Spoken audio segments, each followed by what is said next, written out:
All right. Thank you very much, Leah. Very much appreciate it. And thank you to Charleston as well as everyone else in the audience for joining. As Leah just mentioned, my name is Dave Solano and I am from DeGruyter. I head up the America's sales group for DeGruyter, joined by my colleague, Linda McGrath, who, in addition to being a senior partner for our publishing group, is also the executive director of our new not-for-profit, which is called eBound. So if there aren't any audio or visual issues, if everyone could see my screen, I'll move forward. Yep, we can. Okay. All right. Just bear with me one moment. I'm trying to get rid of the little picture thing that shows my picture. I got rid of it. To start off, just wanted to talk a little bit about the landscape that led to the creation of DeGruyter's University Press program. And also emphasize a little bit more what we'll be talking about here today. More specifically, my portion of this presentation will focus on the impact that our University Press model has had on for our library participants as well as our publishing partner participants. This impact will be discussed from a few years back to present day, and Linda will then take it with regards to talking a bit more about that not-for-profit eBound and the potential future impact that will have on our University Press Library program. About 7 years ago, DeGruyter got involved with a pilot, which we refer to as our University Press pilot. And at that point in time, and to this very day, it was observed that the University Press content creation environment, distribution, and ultimately making its way over to libraries for end user consumption, that entire landscape, it was noticed as being as you can see here on this slide, a fairly messy landscape. Just getting into the details, but not too many due to time. On the left-hand side, we've got represented our university presses grouped into 4 different presses, with the largest ones on the bottom, the smallest ones on the top, and then moving your way over to the right, on the far right-hand column, university libraries ranging from small to very high research. In this landscape, the players, for example, on the left-hand side, the university presses, have many choices when it comes to the distribution of their content. So for example, some of them, not many of them, have got a platform of their own, but I'd say that the vast majority of them do not, and they work with aggregator partners, including JSTOR, Muse, UPSO, as well as DeGruyter.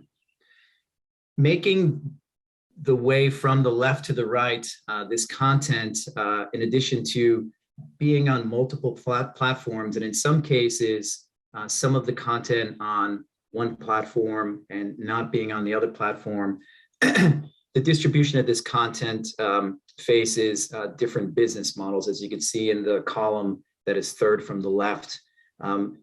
We're talking about University Press books here. When we're talking along the lines of ebooks, there are multiple business models that are out there that this content can be available in. So for example, single-use electronic, multi-use electronic, through subscriptions and through various larger collection models such as collections or DDA.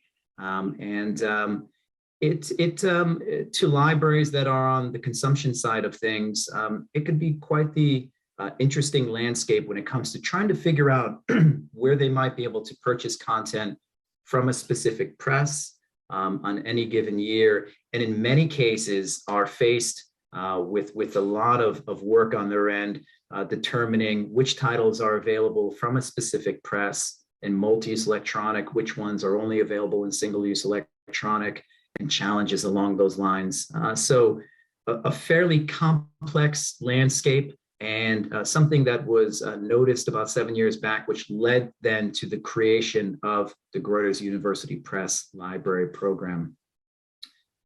To summarize this a messy landscape from a library perspective. And a number of these points here I had mentioned previously on that larger slide. We've got titles scattered across multiple platforms, digital rights varying from press to press and title to title and even platform to platform, and not all titles being made available in multi-use electronic. And that's primarily due to university presses relying significantly on the continued sales of print titles, and in many cases where they may make a decision to only make a specific book available in single-use electronic in order to ensure that that side of the business, print, remains healthy. So all in all, for libraries, a very challenging environment when it comes to the acquisition of university press books. It's very time-consuming, frustrating, and could be costly. For university presses, it's the picture isn't any more rosy. As I'd mentioned, there are print cannibalization concerns. So in the cases where a title is one where the university press thinks may become a course-adopted title, there is a tendency to want to preserve that side of the business to ensure that as much revenue comes in as possible, and thus leading to a title possibly being made single-use electronic. So a situation where a press is certainly in a position where they're looking to protect more as opposed to potentially grow. Aggregation management, as you could probably tell from that messy landscape slide, is a challenge, especially if you don't have a platform of your own. So determining which platform to host your content on, what portion of your portfolio, what business model to offer that content in, could be quite time consuming, and a strategy could change. That specific strategy could change on a year-to-year basis. And finally, inconsistent revenue streams. Having all of these players, different business models, a changing landscape, it's put university presses in a fairly difficult position where on an annual basis, there isn't as much security when it comes to being able to forecast what type of revenue they're going to receive from these partners that they work with out there. And all of these challenges on the university press side of things leading to mission-driven scholarly publishing sustainability concerns, which is not only a big issue for the presses themselves, but of course for society at large with regards to the dissemination of quality content that is connected closely with the mission statements of these presses. So this is where the University Press Library program from DeGruyter comes into play. And on this slide right here, I've presented or summarized the solution for libraries that connects with the challenges that you saw a few slides back for those libraries. These bullet points here are, I'll certainly talk about the model aspect of them, but the part to very much keep in mind, and I'll do my best to emphasize those parts, is the impact that these, which may seem like simple offerings, can have when it comes to our library partners addressing the challenges that you saw 2 slides back. So the University Press Library is a program where we offer complete copyright years for our press partners, of which we are now up to 19 prestigious university presses. And the access is unrivaled versus any of their partners out there. So not only is it complete collections on one platform, but all of the titles are in multi-use electronic with no DRM, unlimited user, multi-use electronic, and all on one platform. And just thinking back to the challenges on the library side when it comes to the acquisition of this content, not knowing where content is going to be, not sure about what model, perhaps paying in duplicate and triplicate for certain titles. This University Press Library model, which has now been adopted by nearly 70 North American libraries, is something that has proven to be a very big success and has been very impactful, not only in terms of simplifying things, but also disseminating all content from these prestigious presses in one very easy to use, so to speak, package. On the university press side of things, I had mentioned before the practice of presses restricting titles and making them available in single-use electronic in order to ensure the success of the print side of things. We've actually found through very deep analysis of all of our press partners and trends over the past few years, as well as, well, you know, their participation in this program, we found that the University Press Library program has not led to a significant amount of erosion in print sales, really nothing more than what would be expected in this day and age. So a model that has put our university press partners at ease, a model that has brought them a very sustainable and strong revenue stream, something that is certainly desired and a need on their side of things. So very, very impactful for our press partners.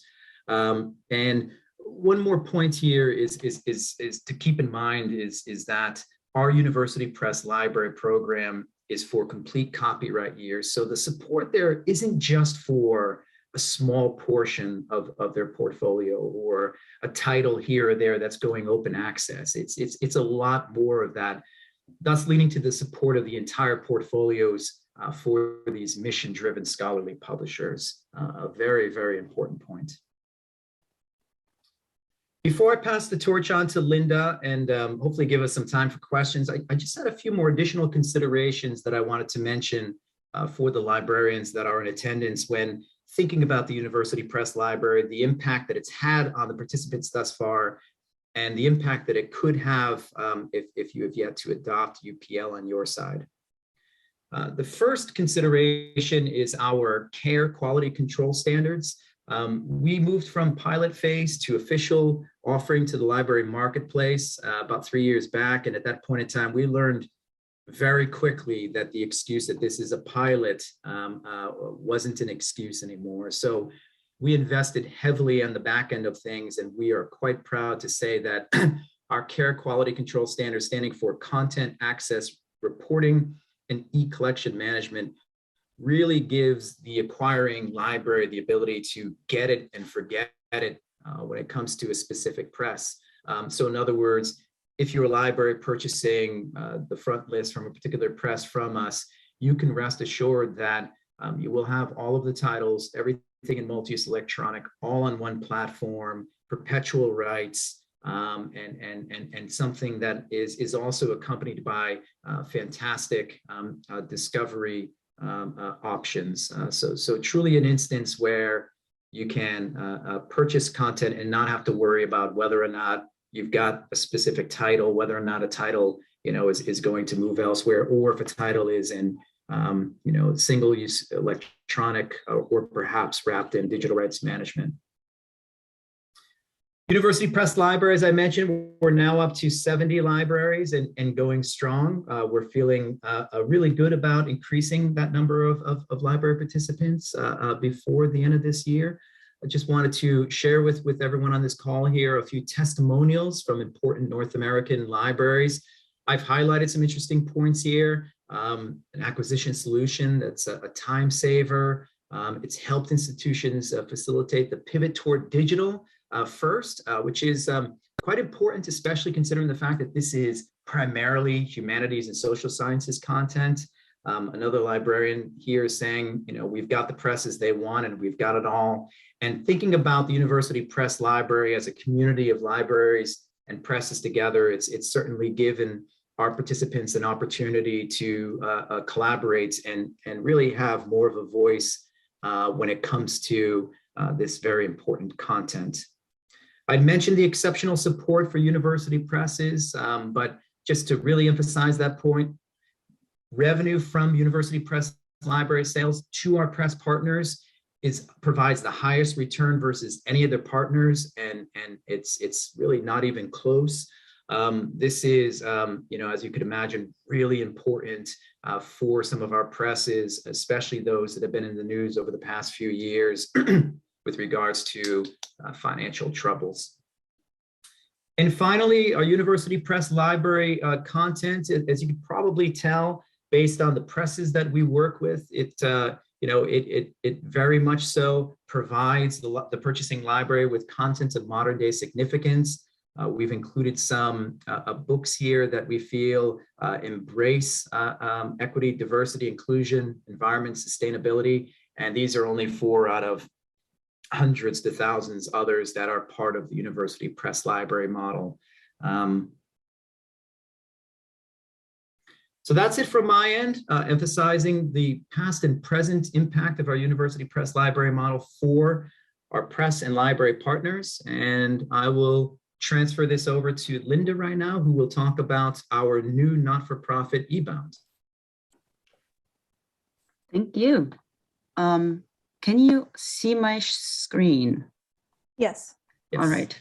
Okay, I will try to make this quick because I know we're running short on time. There's so much to say about the UPL, but there's also so much to say about DeGruyter eBound, yet we have just launched. So I think I'll go through this quickly as, we're quite new and we will be talking about this much more in the coming weeks and months. So DeGruyter eBound is the newly launched not-for-profit initiative by DeGruyter. It has been a long time in the making. Oh, why does this not work? There we go. It's been a long time in the making. DeGruyter has been around for quite a while, 7049 to be exact. And while we are a not-for-profit publisher and we do report to shareholders, we do have a longstanding tradition in publishing the so-called scholarly, mission-driven scholarly monograph. And with that experience, we have also helped our partners, to see what can they do for their monograph publishing, how does it work in the ecosystem, and that has resulted in this 5-year pilot project that ultimately culminated in the creation of the UPL that Dave has just talked about. However, with that success of the university press libraries, we've had a lot of customers that were asking, hey, isn't there anything else that you could do? What else is there beyond just, giving us access to a great amount of titles that we don't have to worry about? Is there anything, in terms of community commitment that you could offer? And we said, yes, there is. In the past, we've done a little bit of work. I should not say a little bit of work because it was quite a bit amount of work, which was always tied to specific events. So after the 2017 election or 2016 election, we launched a campaign on rights, action, and social responsibility, where we opened up content to more than 250 libraries in North America. We did the same, opening up content from DeGruyter and partners in 2020 with our COVID access, which was globally very well received. We have an ongoing investment in our technological infrastructure, which obviously is necessary because no one will read the content if the platform behind it is not very user-friendly. So last year, we've launched our new platform, which we think is a major improvement, and it really is also at the benefit of the libraries that we work with and the partners, because we have we have many better ways of providing them with data and highlighting our partners' content on microsites. So all of that, though, is not enough, and the UPL and the success of the UPL comes with some responsibility, and that responsibility has then brought us to DeGruyter eBound. And I think this is the most important slide today. So what is it? What is this initiative about? We want to support the publishing and the sustainability of the mission-driven scholarly monograph for both not-for-profit and open access publishers. We want to make mission-driven scholarly monographs accessible for a global audience, and we do want to improve on the sustainability of that type of publication. How are we going to do this? Well, there are many ideas on offering support. One of them obviously is open access. So we will surely looking into offering open access funds to help increase the open dissemination and the usage of the monographs worldwide using our platform. We think about granting publication subsidies both on the editorial and the production side of things.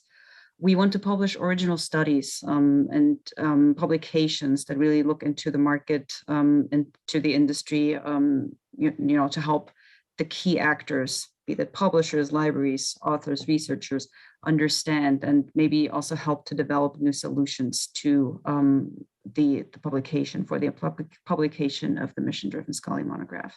And last but not least, I think this is very important. We do want to continue to open, to foster this open exchange that we started with the UPL between all of the stakeholders in the academic community. And that means publishers, researchers, librarians, anyone is invited to talk to us and with us.